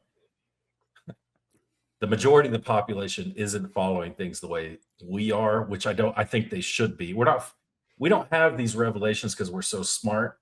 We have these revelations because we're informed. That's what it is. We don't just go to one news source. We joke about Fox News being our propaganda source. We also read Axios. Okay? The majority of the people, and Joe Kent knows this, and so does Tucker Carlson, and so does Dave Smith. The average person is so uninformed and thereby stupid that they buy right into this. And it's pissing me off, Josh. With these veterans, I unfollowed a lot of people from C3 today because they're just falling in lockstep. I just replied to one of Sean Ryan's things, like, dude, because Sean Ryan jumped in with both feet. Gold Star husband, y'all, 11 deployments. And you posted it right there, Roger, in the chat. It's like, bro, do you want to maybe take a step back from this for half a second and assess the situation? I mean, good Lord. I don't think it was Sean Ryan, by the way, Josh, that posted that. It was somebody else, I believe, Roger. I believe. Yeah, it's Green Beret Nap Time. He's got this whole blog where he's going down. And GB Nap Time went to Texas Tech, too. I love that, dude. So, Josh, I said a lot right there. I said a lot right there, but that was me kind of venting. And, dude, I don't feel this way. I don't feel this way about Joe Kent because I love Trump so much, and I see it as a betrayal of my Trump MAGA. I don't see it like that. I see it as this guy is an opportunist and a grifter, like you said. that's what he is. Um, yeah, I'll address the whole veteran pushback on this thing at the end of this, but I pulled out a couple of one or two of Joe Kitt's social media posts, right? And so again, what happened? Where was the change? Because he pivoted today. He pivoted, and what happened with that? Because previously on X, when asked about whether we should, step in and deny, use military force to deny Iran a nuclear weapon, he quote said, "Definitely. I personally think we should have crushed their ballistic and nuke capes, but Trump has a plan. He has definitely earned the confidence of any clear-eyed observer." All right. Wait, when was that? Did you say when the date was on that? So January 2020. Right now, but there's more in between. Since then, there's plenty of more, right? And there's where he's talked about ISIS, about how we should crush ISIS. We should do this and that, and about how it's just how ISIS is an imminent threat to the United States. Which, all right, imminent is debatable. Everybody knows that, right? Imminent is debatable. It's subjective, rather. But there's plenty of all other social media posts of his that go into this, and anybody as far as like to your point about it's like, oh, we're not bucking against this guy because we love Trump so much. I think out of the three of us, I probably like Trump the least, right? And it's like, dude, I'm pushing back on Joe Kent, and not because I like Trump, right? Like, I think Trump bombing the shit out of Iran is amazing. I love it. When he got up there and gave that speech, and he was like, it was like, I'm going to bomb the hell out. We're going to kill some more. Right. It was like, and he was like, why would I capture the sub? He was like, or the ship. He was like, it's more fun to sink them. I'm like, yes, this is American exceptionalism. This is my president. Right. So just, for the folks out there, like, I've not changed my position. Trump does good things. Trump does dumb things. All right. But you break down his resignation letter. The guy, like you said, he mentions Israel as much as he mentions Iran, which is wild, right? Which is absolutely wild. Iran posed no imminent threat to the United States. Okay, again, that's subjective, but neither did ISIS, and you championed the shit out of that, right? We actually have boots on the ground, a lot of boots on the ground. So why that, but not, but not this? And you get down, you're like, in your first administration, and I'm quoting his resignation letter. In your first administration, you understood better than any modern president how to decisively apply military power without getting us drawn into never-ending wars. Well, he hasn't got us drawn into a never-ending war. All we're doing is bombing Iran with our allies. So what, like, why not give him the benefit of the doubt? Right? Why not give him the benefit of the doubt here? Quote, early in this administration, high-ranking Israeli officials and influential members of the American media deployed a misinformation campaign that wholly undermined your America First platform and sowed pro-war sentiments to encourage a war with Iran. But, he doesn't cite any sources. It's American media. Well, why not just go ahead and name them specifically? Why not specifically name the high-ranking Israeli officials? Right? If you're going to stand on this conviction of yours, right, then go do it. What I did, what you did see was Tucker Carlson came out and was like 20,000 people are going to die, the first week if we go to war with Iran. Okay, well, that's not the case. And then his whole quote, "This was a lie and is the same tactic the Israelis used to draw us into the disastrous Iraq war." Hey, Luke, you brought this up. And some people on X tried to argue that, yes, Bibi came to the United States and pushed for the Iraq war. Bibi was a civilian. He was a private citizen at that time, because it was it was a Sharon, right? So Ariel At the Sharon? beginning, right? Yeah. And he came out and was like, no, like, don't do it. Do not go into Iraq. Are you guys nuts? Like, if you're going to do this, if you're going to do anything, go go invade Iran. Right. And so it's like, and even let's say, even if let's say, Israel did push, what, are they the reason we're still there 17 years later? And that, like, that he jumped the shark. Joe can't jump the shark with that one, but like that right there. And you notice he never fails. He never fails to mention my wife got killed. Right? Never fails to mention it. Every single thing he does, he mentioned that. It's really, really wild. And then, but as we said, and again, we are not, dude, we're not, we don't follow this stuff. This is kind of our spare time, hobby. But you turn around and, not only is he going on Tucker Carlson, but he's also going to speak at the Catholic Prayer for America, right? So who is involved? Who's going to be there speaking at the Catholic Prayer for America?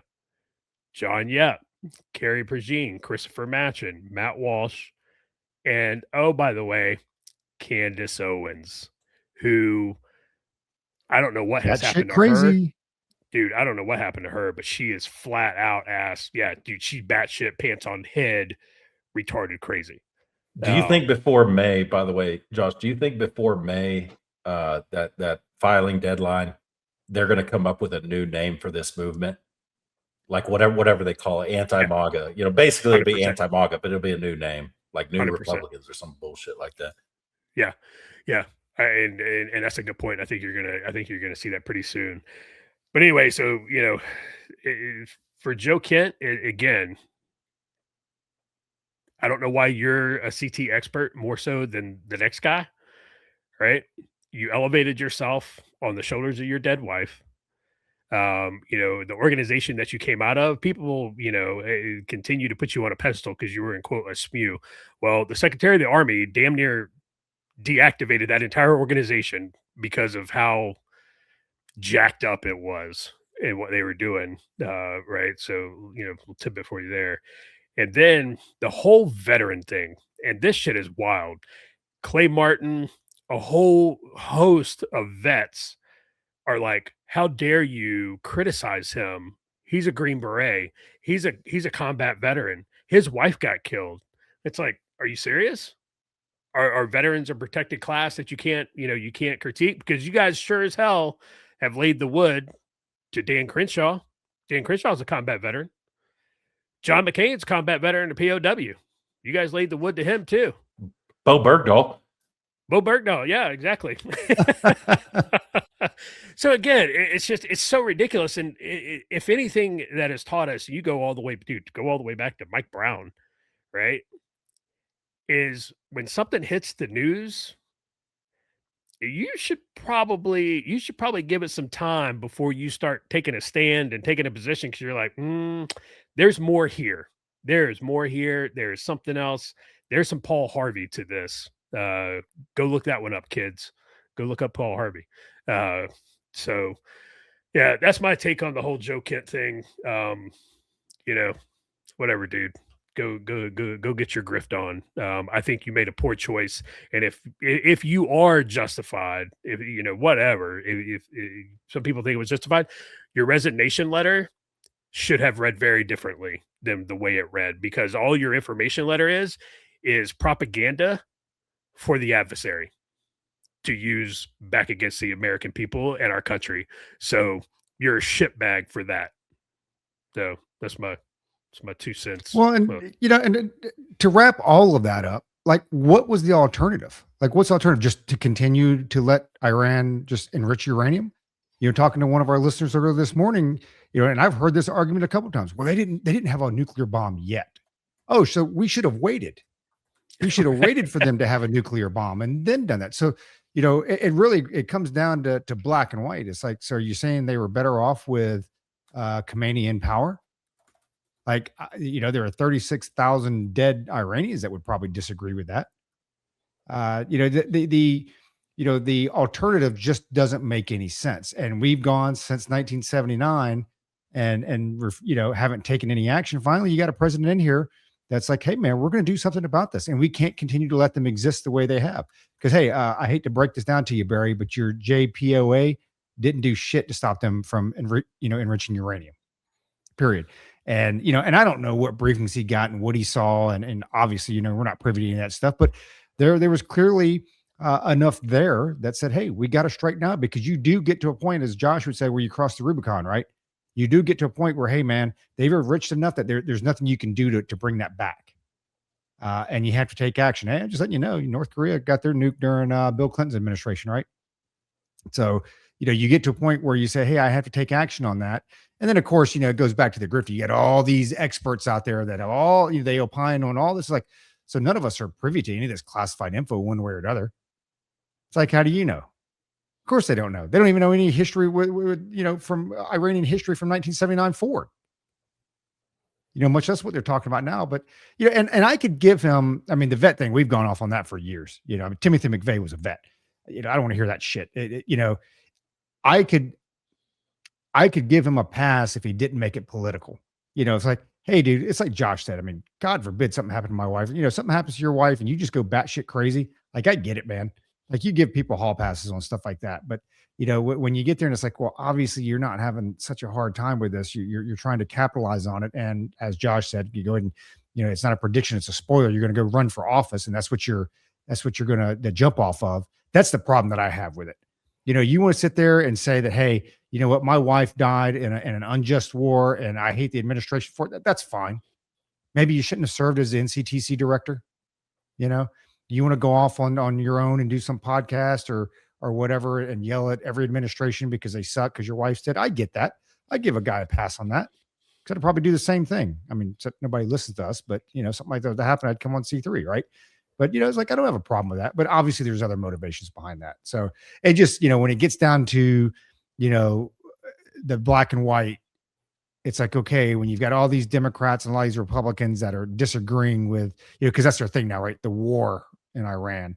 But it's like, okay, so what was the alternative? Not to do anything? Then they'd be bitching about, well, Trump administration let them get nuclear weapons. Right? Yeah. Yeah.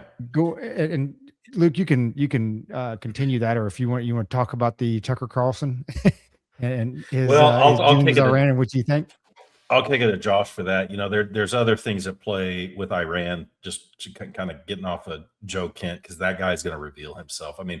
I'm telling you, I'm pretty sure the consensus between the three of us, as far as what his plan is, what his plan was, and the direction it's going to go, I think you're going to see that we're going to be about 85 to 95% right on everything as things unfold. I haven't been this confident that we're right on something in quite a while, because again, all the tea leaves are there. But other things to consider with Iran before kicking to Josh to give us maybe a little bit of background on the Tucker thing, which that guy's kind of melted down too, man. But so, I think we recently asked NATO for support in the Strait of Hormuz, and they said, no, we're sitting this one out, which I guess you can't blame them for that.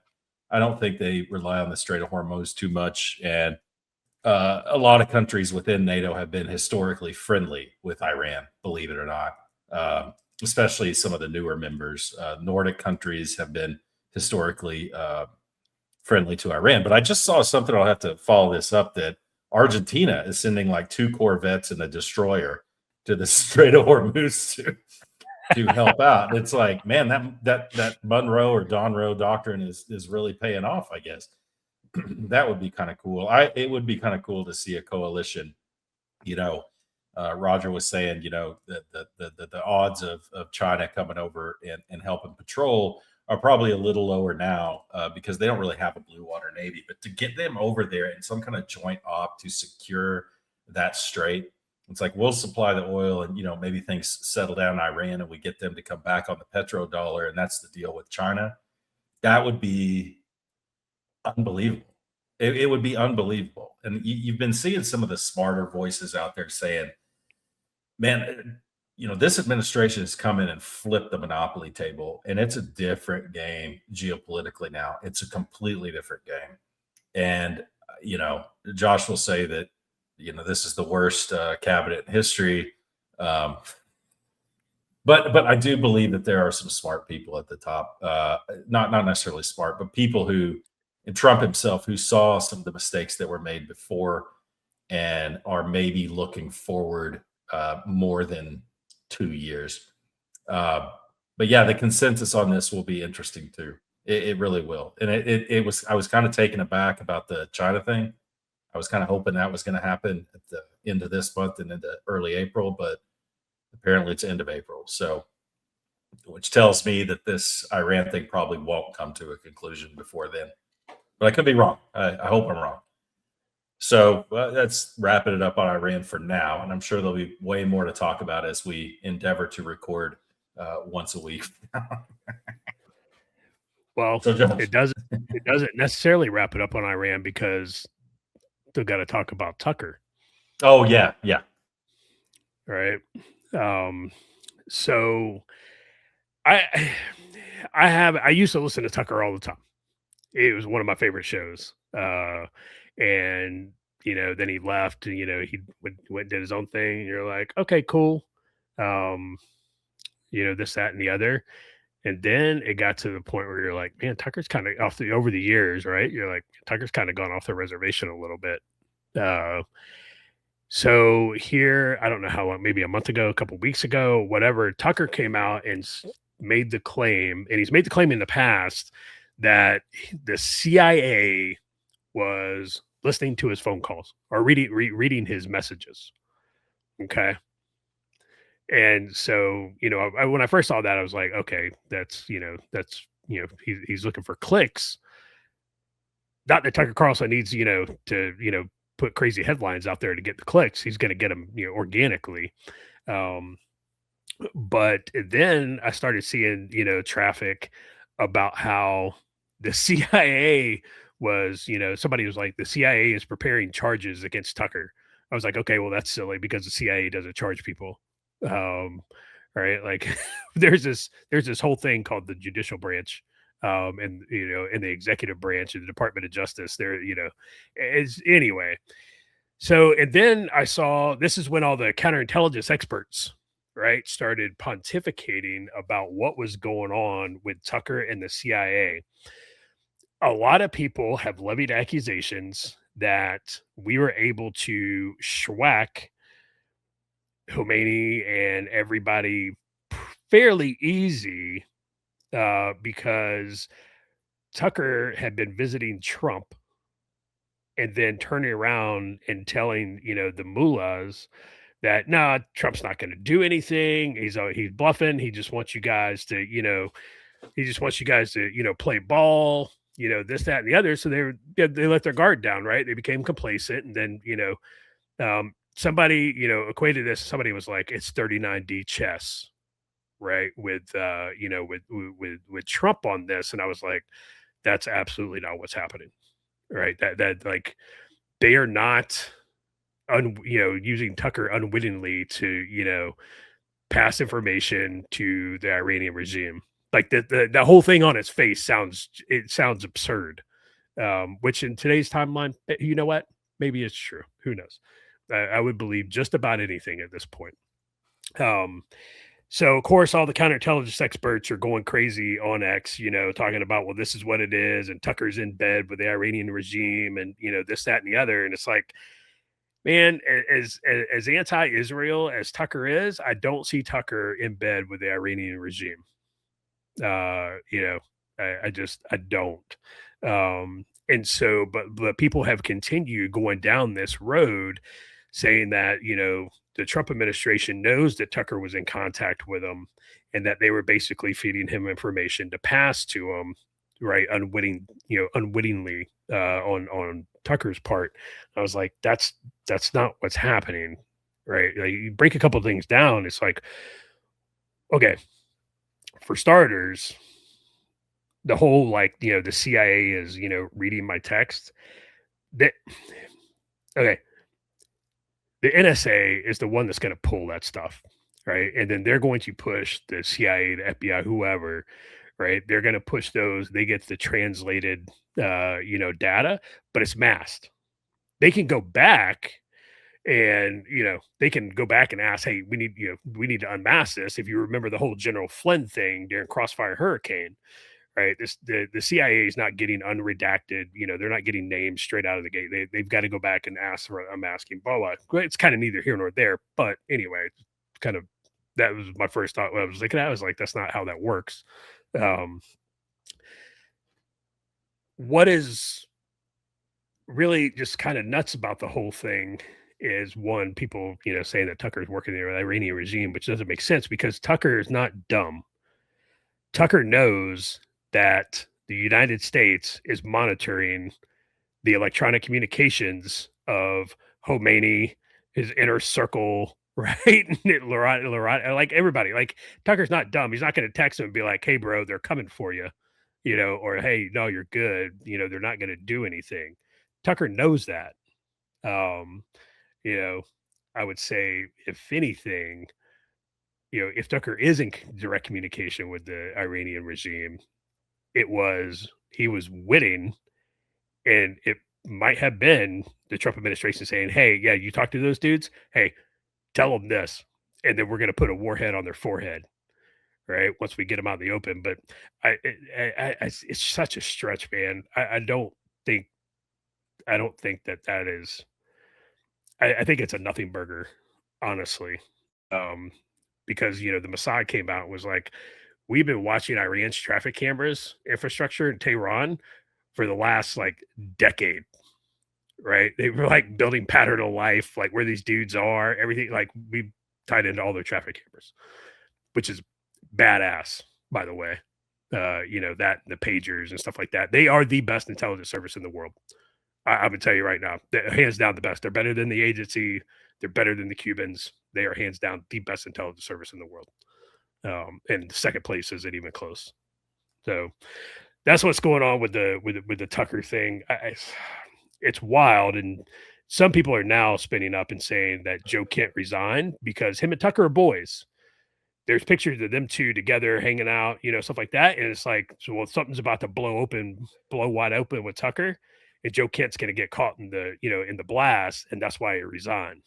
So there's definitely some connective tissue there, for sure. I just don't know exactly what it is. So, and it wouldn't actually surprise me, along the lines of what you're saying, if where Tucker, because he's claiming, well, they're trying to charge him with violation of the Foreign Agent Act or whatever. Yeah, well, according to him, right? And my role as a journalist, so he's obviously talking to people over there, and it wouldn't surprise me if the administration knew that he was talking to whomever whether in the inner circle or other journalists or something like that, that knowing the information would make it back. Because I liked Tucker Carlson at the beginning. I didn't know this as much before, but it all makes sense now. When it comes to foreign policy, he's a libertarian. He used to work for the Cato Institute.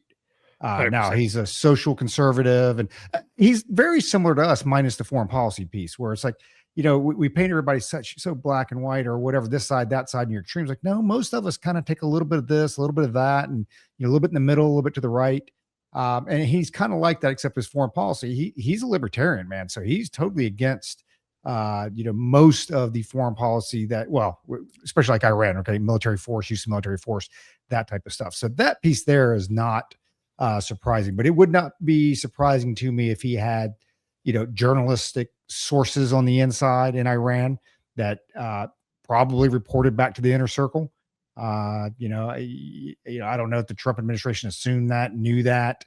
Maybe it was very well known. I don't listen to enough of his shows to be able to glean what type of info he had access to or the people he had access to. But you know what? If somebody is, hey man, you do a little off and hoping that the rumor spreads or whatever it is. But going back to what Josh said, so I think that's more than likely than anything on that aspect of it. But going back to what Josh said with the Israeli intelligence, I don't think Tucker Carlson was necessarily the catalyst for U.S. military strikes in Iran.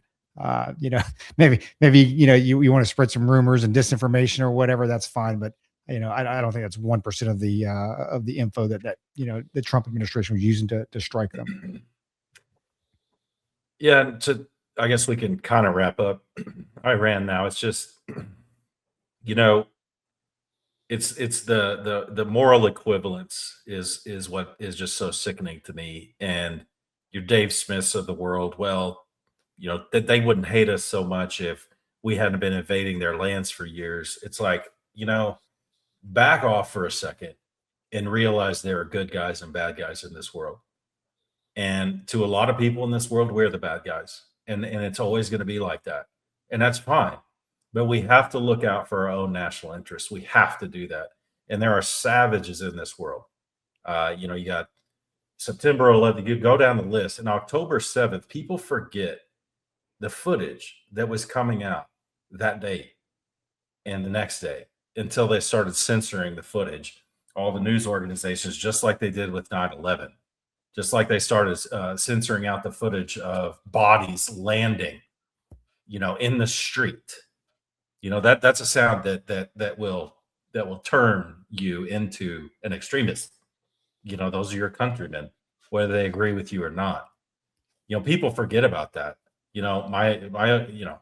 Some family members were just, absolutely outraged at October 7th. Iran underwrote that. Hamas didn't go without Iran's say so and go ahead. Yes, 100%. you are going. So it's like, yeah, there are good guys and bad guys. And you know what? Hey, grow up, Dave Smith. Grow up. Israel and Jordan, man, boy, doesn't Jordan get a pass. Because Jordan is one of our strongest allies in the region. But they just kind of fly under the radar on all this. Wait till Dave Smith actually reads a book or gets out in the world and actually sees things. And what's his name? I know I'm going down a rabbit hole here. We don't have much time left, but when he was on Joe Rogan and comic Dave Smith was debating, and I can't remember the guy's name, but the guy asked him, have you been there? Have you been there and seen these things? And both Joe Rogan and Dave Smith made fun of him for saying that. Well, you don't have to go there to have an opinion on it and to read, what's going on. Well, you do get a certain context to what's really going on there if you've had boots on the ground, actually lived there for a significant portion of time to actually see how the people think, how they interact with each other. And that's what I'm saying with Jordan. Dave Smith probably has no idea that Jordan is a close ally of Israel, a very close ally. Nobody's ever going to admit that. But here's the thing. Jordan and Israel share a lot of the same national their own national self-interest. Those objectives match ours very closely. Very closely. Therefore, they're our allies. We don't agree on everything, but not everything is Israel's fault. I guarantee the Jordanians have a lobby here too. And they want to see some of this stuff happen too. But the Israel boogeyman, the boogeyman, it's just, I don't like seeing it. I do not think that the Holocaust is underplayed or overplayed. I don't think the Holocaust is overplayed. That really happened. And I've tried to understand for years, and I've talked about it on this podcast. Why do people hate Jews so much? I don't get it. But they do. And it happens over and over and over. And, and you got Stalin and Mao and, Pol Pot. Again, good guys and bad guys, man. There's good guys and bad guys. People need to grow the fuck up and stop worrying about this moral equivalence that, oh, well, we can all just get along if we just all mind our own business. No, we can't. We talked about Islam before. We talked about what it is. Yeah, that was a question that was kind of, it was kind of the point that I was, in our chat was everybody talks about how, well, Trump's alienated our allies, our allies, we got to have our allies. That was Mattis's big thing, like allies. And, then you turn around and you're like, well, why are you upset that we're helping our allies in the Middle East deal with an imminent threat, right? An existential threat. Why are you upset? Because we're helping that ally? Oh, you don't. Oh, you only like certain allies. Okay, well then just call it what it is. Like, hey, I don't like the fact that Turkey's in NATO. Never have. I've never liked Turkey. We need to make Constantinople great again. Uh, and so, but the whole like the just and dude, I think I'm pretty. I like to consider myself pretty fair, calling balls and strikes when it comes to our allies. Israel's done things that I don't agree with and I don't like, but I mean, but dude, all of our allies have done things that we don't agree with, we don't like, and we've done things that I don't agree with and I don't like. And everybody talking about, oh well, ha ha ha, look at Trump. He asked, France and Germany and all our allies, to send ships, and they told him no. And people were like, ha ha, good for them, good for them. You know what's going to happen next month? They're going to cash that check with your tax dollars, and they're going to do it with a smile on their face. Right? So those same allies that are taking your money, not coming to, help pull their weight, they're taking your tax dollars and they're laughing dead ass in your face when they do it. So it drives me nuts. I won't get too much on a soapbox with that, but the allied piece kind of drives me nuts a little bit. If I was Trump, I would say, hey, not a problem, right? You don't send a ship. One, most of those countries don't have the capability. They don't have the ships that can actually come in there and do it, right? And two, if I was Trump, I'd say not a problem. Guess what? Your foreign aid, the arms that we're giving you, the arms that we're selling you, those just went up by 25%. Your foreign aid just got decreased by 25%. So not a problem, right? And he would probably do something like that. I'm sure somebody's whispering in his ear, like you got to show these Euro pores, something as 3-year Letterman calls them, the Euro pores. That's such a great account, such a genius account. It's just amazing because so many quote unquote Americans want America to fail. And it's all, because they don't like Trump. It's like, they celebrate, any hint of failure or possibility of failure, because even the headlines changed. Now it was, they've actually had to come out and correct several things because it was NATO won't back the US. It's like, okay, well, that's a little too far fetched. So now it's just the ship piece, right? And then it goes back to Josh's point where, well, a lot of these folks don't really have a standing Navy to actually be able to do anything anyway. But it's like these folks, it doesn't matter whether it's like the tariff thing. Why is it fine for other countries to place tariffs on our goods, and we can't do it the same? They celebrate any victory that an outside entity, foreign country would have over Trump, with, the sacrifice being our country. That's why MAGA, make America great again. That's why that works, because you see this with the meltdown here with the left and those that don't like Trump. It's like, dude, think about it. They've gone, where are we at now? You've gone from Ukraine to cartels to terrorist organizations. Nancy Guthrie left. Just look at what oh Lord. You look at the flags that the left has flown, and it's just because, well, if Trump's for it, we got to fly the exact opposite. And it's like, you can actually say, hey, some things are good. Now, you can disagree with the whole Iran thing or whatever, us bombing them or what. Hey, that's fine. Whatever. You're an American. That's your opinion. I'm not going to be out there and actively root against it. I wouldn't do that anyway. It's just like with the men's hockey team taking the gold, and then they, when Trump made the joke, well, I guess I have to invite the women's hockey team too, because they'll file some, EO complaint or whatever the hell he said, something like that. Obvious joke, right? And then, Rapinoe's got to get on there and voice his opinion and be like, oh, he's a sexist and da. He's like, get over it. That they hate the man so much that they are willing to flush this country down the toilet just to see him fail. Not realizing that it's kind of like, King Arthur back in the day, right? If you believe in that stuff, that, hey man, the land and the king are one and the same. So at some point you need him to be successful, because that's how we're going to be successful. Yep. It's mind boggling, man. We've only got about 5 minutes, so I know what Josh is going to say. Maybe we can do a cultural piece here. But I just saw a funny thing.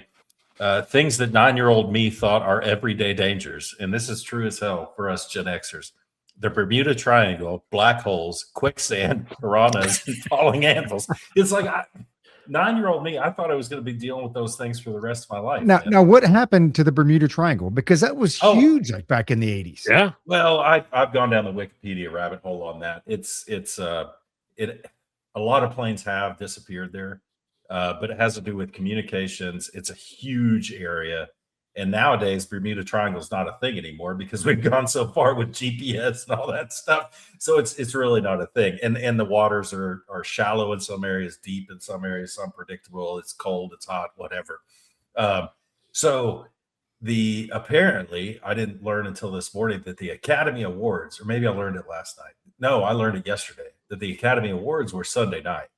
Well, I did not know. And I used to, be interested in what's going to win Best Picture. Is it going to be Godfather? Whatever. Rocky won it one year. I think the year it all started going super downhill was when Shakespeare in Love beat Saving Private Ryan for the Best Picture. It's like, okay, this award show does not live in the same universe. Of all the shows that were up for Best Picture, I think a vampire movie called Sinners won. And the way I understand it is Sinners is just kind of like From Dusk Till Dawn. You remember that show? Remember that movie with George Clooney and Selma Hayek. Danny Trejo, Selma Hayek? It would be like From Dusk Till Dawn winning over. Movie. It was a good movie, but Best Picture? I mean, I don't know. It wasn't Best Picture worthy. Now, I've seen two of the movies that were, and I told you guys this, I'll share it with the audience. I've seen two of the movies that were up for Best Picture. I haven't seen the rest. There were like 5 others, including that Leonardo DiCaprio domestic terrorist movie. I can't remember the name of it. That's how much I don't care. But I saw Frankenstein and I saw F1, the Brad Pitt Formula One movie. I'll recommend to you guys right now. I mean, Frankenstein was pretty good. I mean, I enjoyed it. I thought it was a really good retelling of the story. Acting was good. It wasn't too slow. The pacing was good. I thought it was good. F1 was kind of a fun movie to watch. Just old classic, old guy gets back into Formula One to train the new guy on how to race cars and stuff. It was pretty good, but otherwise, like I'm not into that stuff anymore. There are some good movies coming out, man. I think that Ryan Gosling movie about the space movie, science fiction. I think that one will be good. You got Dune 3 coming out, I think, next summer. That'll be good. There's a few good movies coming out. I don't know. You know what? Put it this way. The Academy Awards were on the exact same time an NBA game was on. That's how bad the ratings are. And nobody gives a shit that either one of them are on. I saw it got 17 million. That's nothing. That's really nothing for an award show like that. That's crazy. What's that movie called? Oh, Hail Mary, Project Hail Mary. I think that'll be pretty good. I won't see it in the theater, though. That's another thing, Josh. So do you go to the theater still, or are you like me where it's just like, you know what, this will be out on streaming and I'll just pay to watch it at home? No, we go see a movie occasionally. Okay. How do you deal with the audience, dude? Well, for starters, you generally go on like a Tuesday or Wednesday afternoon, like right after lunch. And there's really no audience. Dude, the last movie we went and saw, dude, I can't think of it. And it was a couple of months ago. We were literally the only ones in the theater.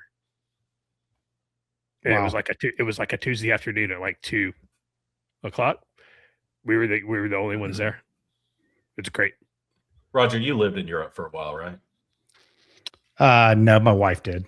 I just in and out from deployments and stuff like that. So when I got back from deployment one time, they gave me like a month off.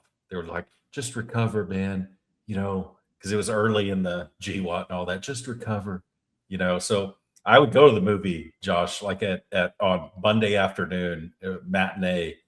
And I went to see Borat. That's how long ago it was. And I was the only one in the theater. And I'm like, this is going to be awesome. This Dutch couple comes in a completely empty theater. No shit. They come and sit right next to me. That's how Europeans are, dude. They don't understand the glory and the awesomeness of just personal space. Have you guys been to any of those, like the Alamo Draft House? I think that's defunct Yeah. now, but where they do like the meal and stuff like that. Yeah. Is that pretty cool? Is that worth it? I think I it's haven't been to annoying one. as hell. Is it really? To me, it is. I'm different, dude. I like to pause my movies. I like to be the only one in the theater. So when a waiter, halfway into the second act in the movie, so an hour and a half in, is bringing a plate of nachos to the person right in front of me, and I could hear their crunching of nachos, and like they turn their phone on to put the hot sauce. The cool thing with Alamo Drafthouse was they had a very strict policy on noise. Like you get one warning and you are gone. Like if somebody complains about your phone ringing or you being too loud, one warning. If it happens again, you're gone. But So that that was doesn't my count question, with though. people crunching their food too loud. So how do they bring the food out to you without like completely obstructing the view of everybody around you? The way it's set up, it doesn't completely obstruct. I mean, Uh-huh. there's room for them to get down there, so it's not too bad. Like it's not horrible. It's not.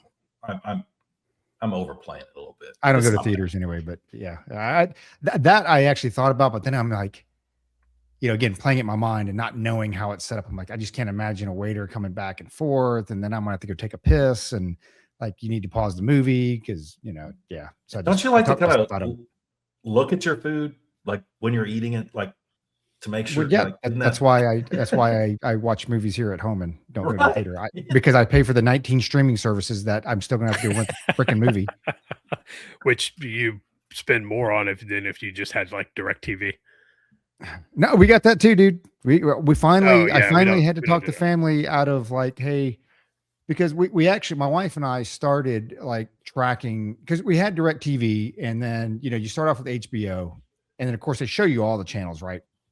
Especially ones you don't get. You're like, oh, this movie's on Cinemax or Showtime. I don't have that, and next thing you know, man, you're paying for like 500 channels, 14 streaming services, and I still have to rent whatever the hell I want to watch.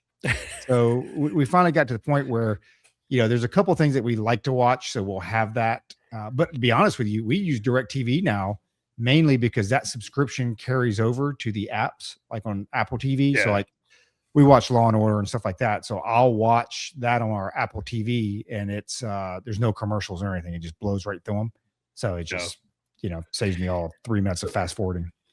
Here's Yeah, one we quick don't thing have- to follow. We just have Go ahead, go we ahead. just have the streaming services. We don't have DirecTV or Dish or anything like that. So I'm not sure about this Argentinian Navy thing I said before, because now there's another one saying breaking Indian Navy, and it's the same video. So we'll have to follow up on that tomorrow. I'll have to see if anybody's actually sending. Well, there's been rumors of like some, some, I guess, because the Indians were getting a lot of their oil from the Iranians and Russia and stuff like that, and even I think even Venezuela. They wanted cheap oil, right? Because they're just like China. Yeah. And I think there was some breakthroughs over the last day or two. Like, hey, Indians might be a little bit on board with helping the U.S. out with this stuff. So it would not surprise me if it was the Indians. Well, closing out, don't forget Cuba, y'all. We didn't get to talk about Cuba, but there's a lot going on there. Maybe when we record next week, we will have already taken Cuba. It could be, though, that Dude. by the time we record next time. Every time we Yeah, record, like true. they have to change the world map. I mean, we already had to go from Gulf of Mexico to Gulf of America. Maduro's no longer in Venezuela. Iran's about to, glow at night. Cuba will be gone here pretty soon. Who knows, man? All right, well, I'll close it out. Thanks for listening, y'all. And we'll talk to you next time. It could be June, could be July. I don't know. This is fun, though. We really should do it more often. It's just difficult to do. So until next time, keep your canteen cups full and tightly secured.